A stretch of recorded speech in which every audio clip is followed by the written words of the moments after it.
When addressing human rights, the goal is to form individuals who are aware of their rights, where active participation and respect for society are promoted. In this aspect, we must focus on forming democratic values, global justice, and building awareness from an early age about the need to understand and defend their rights as citizens. In this way, the Ministry of National Education seeks to form citizenship in 4 areas within the school: classroom, participation instances, pedagogical projects, alternative spaces.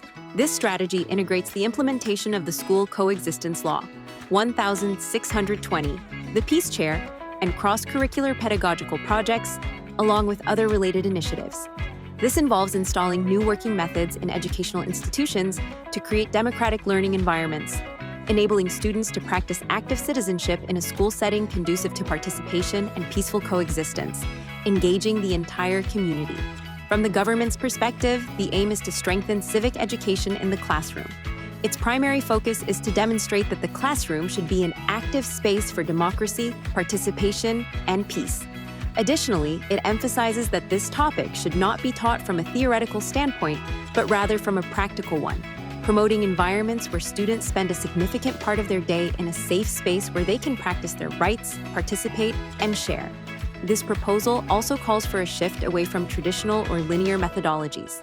It emphasizes that education should not be limited to the School Coexistence Manual, but rather should develop skills in students for decision-making, conflict resolution, and recognizing different viewpoints within the school.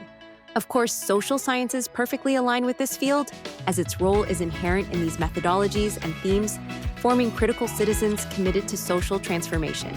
By addressing themes like peace and diversity, a pedagogy centered on the needs of the community is strengthened.